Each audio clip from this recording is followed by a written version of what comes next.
Haleluya, Yesu nashimwe wakoze Imana bene data. Imana iduhana umugisha mu izina rya Yesu Kristo w'i Nazareti. Nitwa Evangeliste Gakuru Fabrice, umunyamasengesho nkabari n'umuvuga butumwa. Ndakwakiriye kuri channel nshyashya yitwa Mubuhore TV. Ariko ku itariki 10 ejo bundi kuwa 4 izaba yitwa Buhorwa TV. Aha niho azajya hatambuka amasengesho yo kuhoka saa 9 z'amanywa cyangwa se za nijoro na saa moya. So yandikishe rero kandi ngo handitse subscribe ku ibara ry'umukara cyangwa ry'umutuku, kandi like na commentaire zanyu n'ingenzi kugira ngo amasengesho atazagucika. So rero reka twiganire ku ijambo ry'Imana uyu munsi nabateguriye rivuga ngo buri kintu cyose Imana yakigeneye igihe cyacyo. Wihangane izo ntambara n'ibyo bigeragezo urimo, hari umunsi ari isaha Uwiteka yabitegekeyeho bigomba kuyagute kuboneraho ubutabazi bw'Imana. Haleluya. Mwihanganire rero izi mpinduka zabaye, muzihanganire bibaho mu buzima, tuzagenda tubabwira impamvu yabyo. Hanyuma muyandikishe uyu munsi kwitwa Mubuhore TV, ariko guhera ku itariki 10 ariho tuzatangira gahunda ihamye y'amasengesho nk'uko byari bisanzwe. Izaba yitwa Buhorwa TV, izina rizakomeza rya rindi, ariko platform nyine cyangwa se umuyoboro uzaba warahindutse.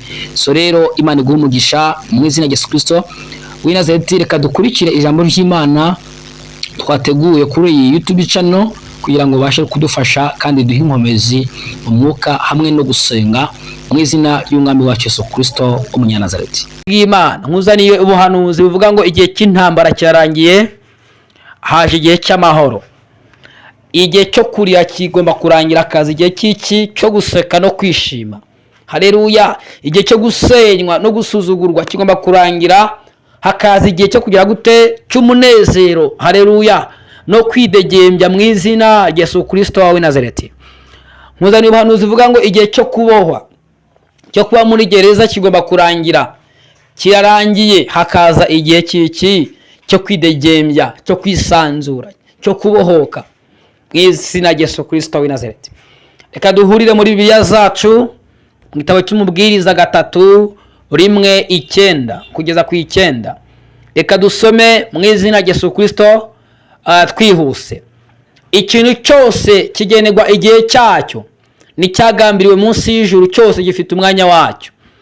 Hariho igihe cyo kuvuka n'igihe cyo gupfa, igihe cyo gutera n'igihe cyo kurandura ibikuri, igihe cyo kwica n'igihe cyo kujya gute cyo gukiza, n'igihe cyo gusenya n'igihe cyo kubaka, igihe cyo kurira n'igihe cyo guseka, cyo kuboroga n'igihe cyo kubyina, igihe cyo kujugunya amabuye n'igihe cyo kuyarunda, igihe cyo guhoberana n'igihe cyo kwirinda guhoberana, igihe cyo gushaka n'igihe cyo kuzimiza, igihe cyo kwimana n'igihe cyo kutanga, igihe cyo gutabara n'igihe cyo kudoda, igihe cyo guceceka n'igihe cyo kuvuga, igihe cyo gukunda n'igihe cyo kwanga, igihe cy'intambara n'igihe cy'amahoro. Iyo umuntu akora yirushya bimarira iki?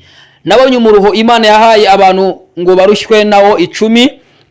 Ikintu cyose yakiremye ari cyiza mu gihe cyacyo, kandi yashyize ibitekerezo by'igihe cy'iteka mu mitima yabo uburyo umuntu atabasha gusesengura imirimo y'Imana yakoze uhereye mbere na mbere ukageza ku iherezo. Haleluya. Bakoze Imana bene data, nimwakire neza ijambo ry'Imana. Ikintu cyose kigenerwa igihe cyacyo. Umurongo wa mbere. Haleluya. Ubuhanuzi buri muri iki cyanditswe burimo buravuga ko ubuzima bwawe nta kintu kikubaho mu buryo butunguye Imana. Irimo gucamo uyu munsi ni igihe runaka Imana ageze gute yagenye. Mbega n'ibintu Imana yagenye kugomba gucamo. Hari igihe abantu tuba mu buzima butameze nkaho ari amahitamo. Umuntu akisanga muri gereza, umuntu akisanga muri situation runaka, nyamara nta mahitamo rwose. Hari ibintu bitubaho twabyikururiye pe, twabigizemo uruhare, ariko hari ibintu bitubaho ubona ari ibintu bisa nkaho bitugwiririye, ubona ari ibintu bisa nkaho ari destiny y'umuntu cyangwa se ari rigeno ry'umuntu. Ubuhanuzi buravuze ngo ikintu kikubaho cyose nta kintu gitungura iki gitungura Imana. Mbega ni igihe runaka Imana yagize gute yagenye kugomba gucamo. Haleluya. Ijambo ry'Imana yavuze ngo hari igihe cy'amarira, hari igihe cy'iki cy'amarira n'igihe cyo guseka. Mu yandi magambo Imana imwe ko hari n'igihe cy'amarira cyawe gifite n'igihe kigomba kujya gute, kigomba kurangiriraho. Bivuze ko n'insinzi yawe nayo ifite igihe cyayo cyateganyijwe ko igomba kuberaho. Haleluya. Iyo dusomye Abagalatiya 4:4 turabona ko Imana idatinda. Ntabwo Imana itinda gukora, ahubwo ikora ibijyanye n'igihe cyayo yategetse kandi yagenye kugira ngo ibintu bibashe kuba byaberamo. Ibi ngibi bitandukanye n'intambara z'umwuka, z'abarozi, z'abadayimoni, z'imyuka mibi abantu bajya barwana nazo. Ibi bintu biratandukanye cyane. Abagalatiya 4:4 maze igihe gikwiye gisohoye, Imana yohereza umwuka wayo wabyawe n'umugore, umwana wayo, reka dusubiremo. Maze igihe gikwiriye gisohoye, Imana yohereza umwana wayo wabyawe n'umugore kandi wavutse atwarwa n'amategeko. Ijambo nashakagamo hano, maze igihe gikwiye gisohoye. Haleluya. Ntabwo Imana itinda, oya, ahubwo ikora ukuntu yagenye, ukuntu yategetse. Muri kino gihe abantu baravuga ngo Yesu ntago azagaruka, ngo twavutse bavuga ko imperuka igiye kuba, Yesu aje ngo ari hehe, ntabwo azagaruka. Hoya, hashize imyaka mikeya mu buhanuzi Yesu agiye. Tugiye kureba mu bijyanye n'ubuhanuzi, twasanga Yesu amaze iminsi 2 n'igice, 3 ntabwo iruzura Yesu agiye. Niba mu buhanuzi bivuga ko umunsi umwe ku bana b'abantu ari imyaka 1000 ku Mana, hakaba hashize imyaka 2025 Yesu abayeho, urumva ko nta n'iminsi 3 irashira Yesu agiye. So Imana rero Yesu ntabwo yatinze kugaruka, ahubwo hari umunsi n'isaha Imana yagenye agomba kuzira, kandi ibyo bintu ubwo birahari muri plan y'Imana. Iyo tariki irahari, uwo munsi urahari, ngo nta muntu n'umwuzi mu bamarayika ndetse na Yesu bwe Kristo uzaza gucungura itorero, ntabwo uwo munsi awuzi, yarawishwe. Ngira ngo impamvu nuko yabaye umuntu, aza mu isi, azi ukuntu isi babaza. Ngira ngo wenda yaba ari we aba yaraje gutwara itorero, uretse Imana nyiza avuga ati haguruka uzana itorero. Ntabwo Imana itinda rero, mu gihe gikwiriye kandi gisohoye, Imana yohereza umwana wa Yesu Kristo mu isi. So igihe gikwiriye kandi kizaba cyasohoye, izongera kohereza umwana wayo mu isi kuza kujya gutwara itorero. Ng'amaso yose azamubona, ndetse n'abamukubise inkota mu rubavu bamutoteza bazajya bazamubona. Haleluya. Imana ishimwe kwijya imenya kubabaye, ariko kandi ikagutegurira ibihe byiza bishyashya imbere yawe. Haleluya. Mwene data, ndagira ngo ijoro nkubwire ko Imana ijya imenya kubabaye. Haleluya. Niba nibuka neza ni Zaburi ya 56:9, ngo amarira yacu Uwiteka ageze gute, yashize mu icupa. Amarira yawe, ngo Imana ijya ibara kurongotana kwacu, kandi ngo amarira yacu Uwiteka ageze gute, yashize mu icupa.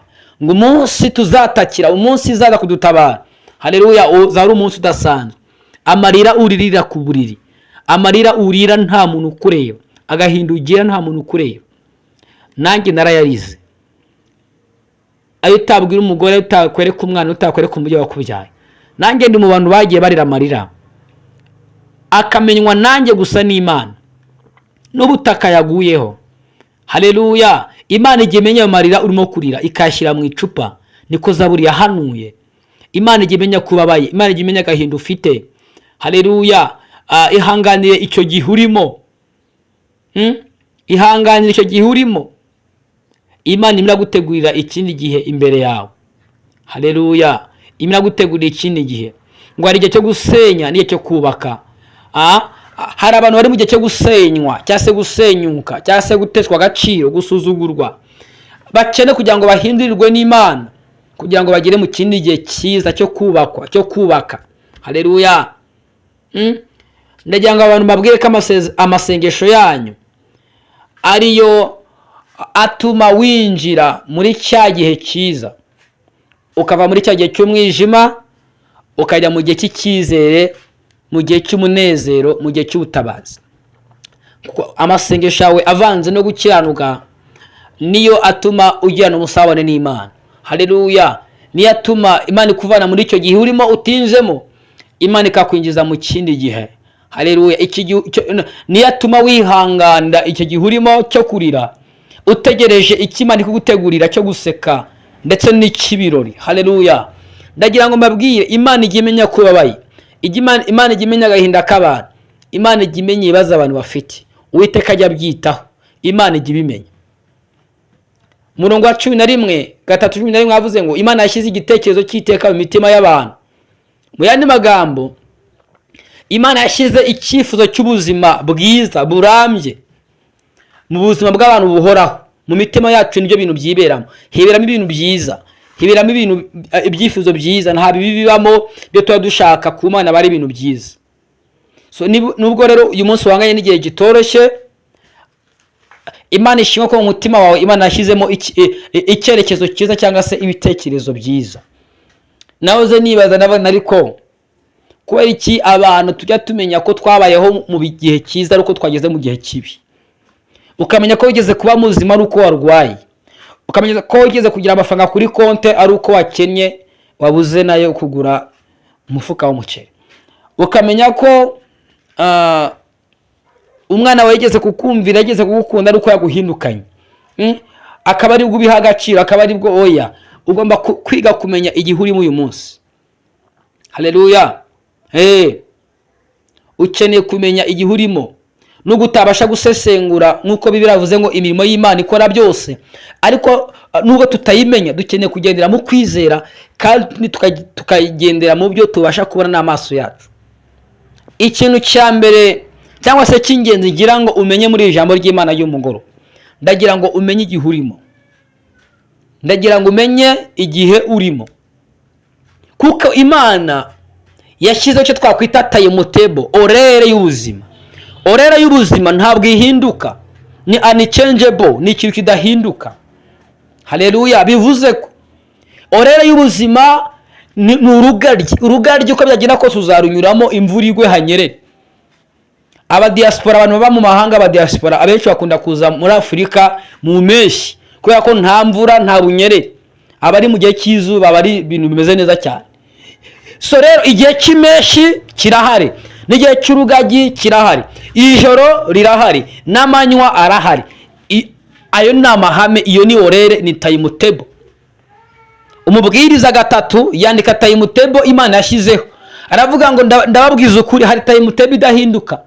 Hari igihe cyo kuvuka n'igihe cyo gupfa, iyo ni timetable.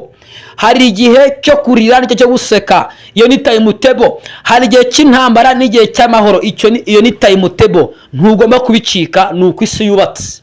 Ahubwo ikintu nkwinginga kumenya muri isengesho ry'umugoroba ni ukumenya igihe urimo, kumenya igihe urimo. N'ibintu naba ngombwa usaba Mwuka Wera akwereke niba uri mu gihe cyo kurira cyangwa cyo guseka, umenye icyo Imana irimo kukwigisha, irimo kukubwira muri icyo gihe urimo. Ariko ikintu ushakaho umenye igihe urimo, mwene data, umenye igihe urimo. Ese ni igihe cyo kuvuga cyangwa ni igihe cyo guceceka? Hari abantu bavuga kandi bari mu gihe cyo guceceka, hari abantu baceceka bari mu gihe cyo kuvuga amashimwe n'imirimo y'Imana. So you have to know your time. Ugomba kumenya igihe urimo, igihe Imana iguteretse, umunzani Imana igushize ugomba kuwumenya. Haleluya. Niba ari kuvuga uvuge, utore ushima Imana. Niba ari guceceka uceceke, abantu bavuga uceceke, bagusere uceceke, baguhaguruke uceceke, muri karise bakuvuga uceceke, mu miryango baguhagurukikane uceceke, kuko uri mu gihe cyo guceceka. Niba uri mu gihe cy'intambara, humura, hari igihe cy'amahoro. Ni orere, ni timetable Imana yashyizeho, ni ko ubuzima bwubatse, ntabwo uzabicika. Ni ko ubuzima bwubatse. Haleluya. Ubwira Umwuka Wera akwereke, akuyobore mu kumenya igihe urimo. Haleluya. Ikindi kintu nkwinginga nk'umukozi w'Imana, haleluya, nk'umukozi w'Imana, ikintu nkwinginga, ntabwo mfite imyaka myinshi, ariko twagiye tugeragezwa. Ntabwo Imana igikoresha abantu itacuze, twaracuzwe mu buryo bufatika, twaracuzwe. So reka nkugire iyi nama, ntugapfe gufata imyanzuro udafite isengesho, kuko igihe ni icy'Imana. Haleluya. Imana yamaze kugwishurira ko ikora mu gihe cyayo. Imana yabikubwiye, yamaze kubiguhishurira ko buri kintu cyose yagitegekeye igihe cyacyo. So rero igihe ni cy'Imana mwene data, ntugapfe gufata umwanzuro wari wose udafite isengesho. We guhubuka,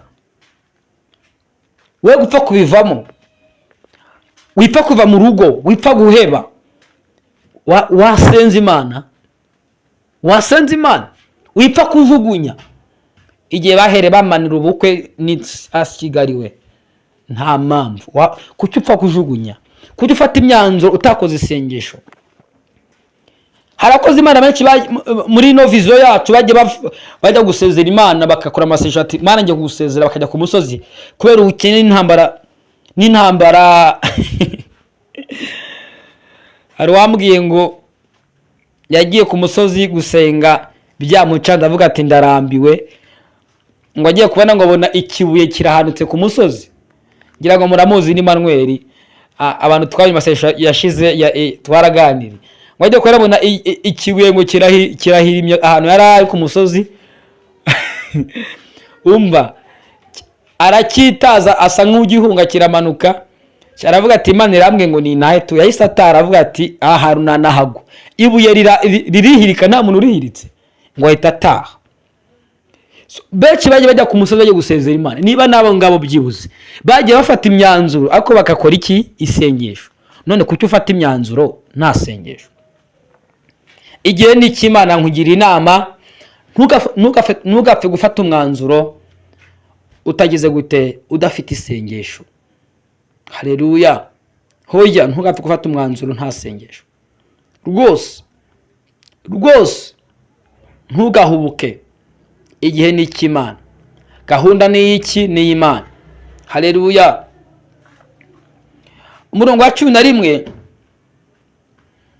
wavuze ngo iby'Imana ikora byose,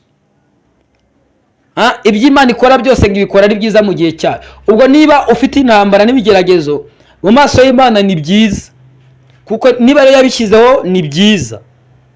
Yo irabibona nk'aho ari byiza, nubwo wowe ubona nk'aho ari ibibazo, ariko yo kuko mu gihe cyacyo ngo buri kintu cyose ngo yakiremye ari cyiza mu gihe cyacyo. Ubwo nyine kuri yo ni byiza, nubwo wowe biguhangayikishije.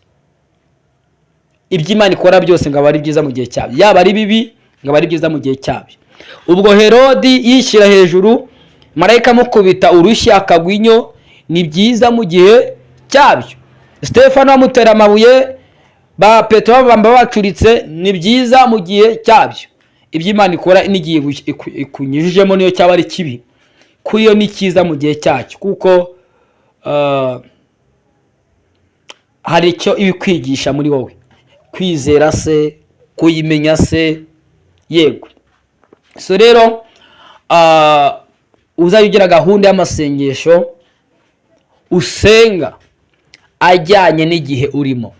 Ujye utegura amasengesho wamenye neza igihe urimo, kugira ngo umenye uko ukwiye gusenga, kandi bitume umenya igihe cy'Imana kuri wowe. Haleluya. Icyo ari cyo, kugira ngo ubone uko utwara buno buzima. Haleluya. Gira gahunda y'amasengesho. Nakuzariye ubuhanuzi uvuga ngo igihe urimo kibi kirarangiye, nk'igihe cy'intambara, nk'igihe cyo kurya, cyo kwirinda kuvuga no guhoberana. Icyo gihe kigomba kurangira, hakaza icyo guseka, hakaza igihe cy'amahoro.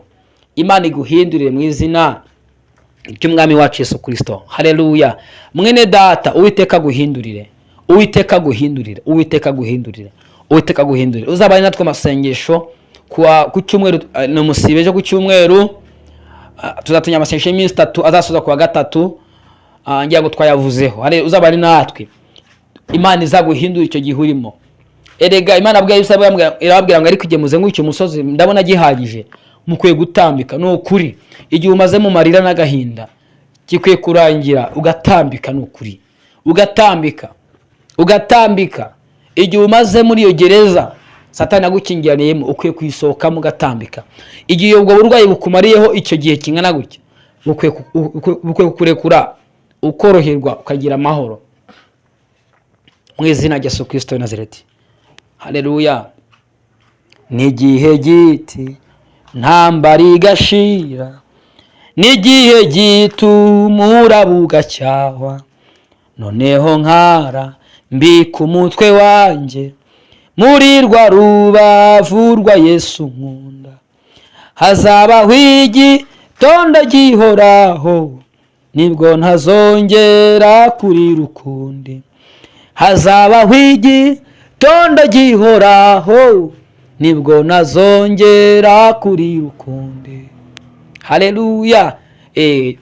Aya marira azashira muhumure, ntabwo ari uko bizahora. Nubwo urugendo rurimo ruraturushya, twarutangiye tubona ari ibibaya, tureba hirya tukabona bimeze neza, ariko dore imisozi. Imbere hari inyanja, hino hari imisozi, hakurya hari imisozi, inyuma hari Satani udukurikiye, ariko reka dukomeze tugende. Haleluya. Hariya hirya hari ibihembo, imbere hari Kanani, reka tuyitumbire. Haleluya. Twe kumera nka Mose. Mose Imana amweretse Kanani, amubwira ngo yirebesha amaso, ntabwo uzayigiramo. Haleluya. Reka twe kureba ijuru nk'abantu batazaryinjiramo, ahubwo tuzaryinjiremo mu izina rya Yesu Kristo w'i Nazareti. Haleluya. Mose yagiye mu ijuru, ariko icyo atagezemo ni Kanani, ariko ijuru yagize gute? Yaritashye. Reka tuzamure amajwi yacu dusenge mu izina rya Yesu Kristo w'i Nazareti. Muri mugoroba tubwire Umwuka Wera aduhe kwihanganira mu bihe turimo, kandi aduhe kumenya ibihe turimo, uko tukwiye gusenga mu bihe turimo. Haleluya. Yego. Hanyuma Imana iduhe umutekano mu mwuka mu izina rya Yesu Kristo Umunyanazareti. Mana yanjye, mwami wanjye, ndagushimye mu izina rikomeye rya Yesu. Haleluya.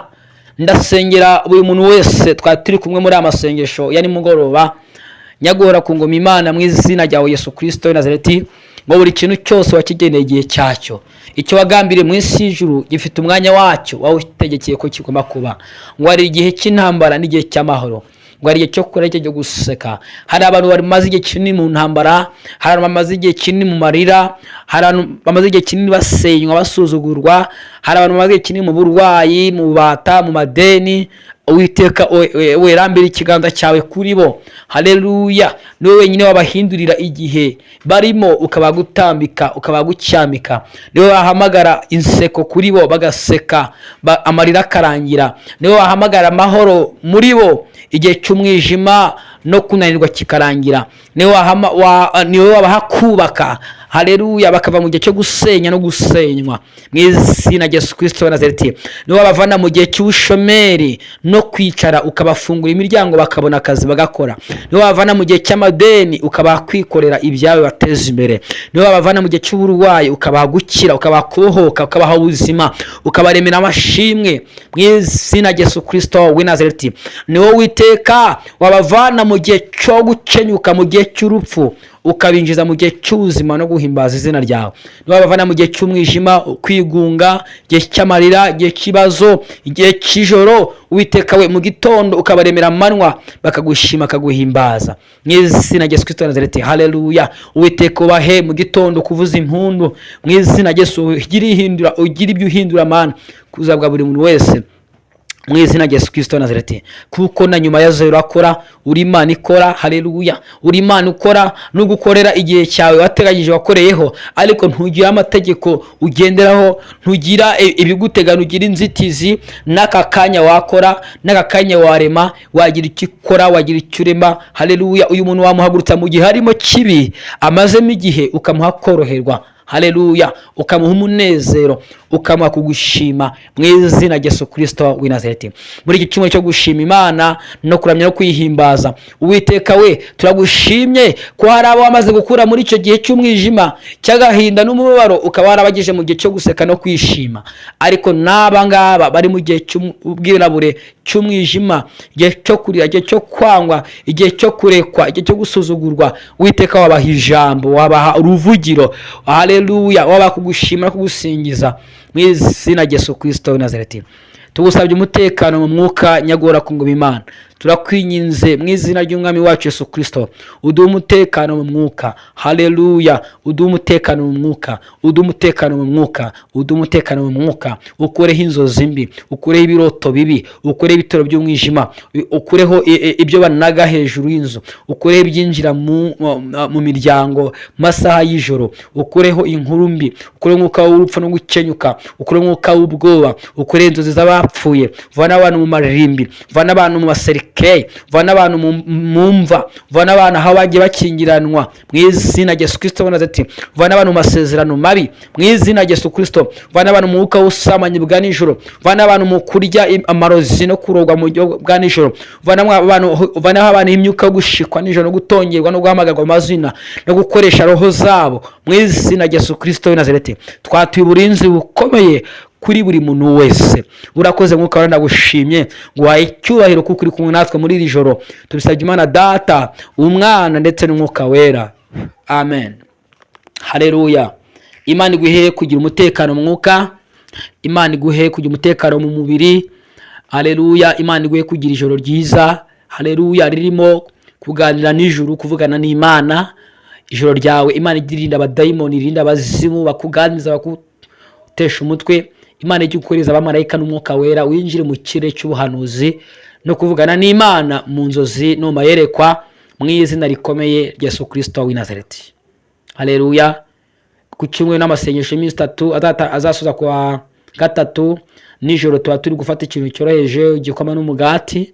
Hanyuma saa 9 z'ijoro turagutumiye mu masengesho, uze kubana natwe. Niba udukurikira ari ubwa mbere muri isengesho, nukuri turakwishimiye, turakwegereje.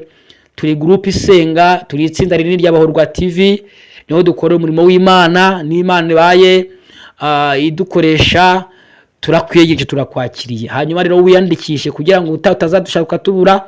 Aho nganditse subscribe ku ibara ry'umukara cyangwa se ry'umutuku bitewe naho turebera, naho handitse like kugira ngo amasengesho yacu ajye basha kugeramo, cyangwa se ujye searchinga muri YouTube wandikayo Abahorwa TV amasengesho ya saa 9 uzagita utubona. Uwiteka bishimire. Nukuri tubifurije kugubwa neza. Humura, icyo gihe kirarangiye. Hari ikindi gihe kije mu izina rya Yesu. Hari ikindi gihe kije mu izina rya Yesu. Akira ubuhanuzi. Igihe cy'intambara kirarangiye, igihe cy'amarira kirarangiye, icyo gutotezwa no kwangwa kirarangiye, kwambugwa ijambo n'agaciro kirarangiye. Haleluya. Uwiteka guhaye ijambo, Uwiteka guhaye uruvugiro, Uwiteka kwinjiye mu gihe cyo guseka n'igihe cy'amashimwe mu izina rya Yesu. Shalom, shalom, shalom, shalom.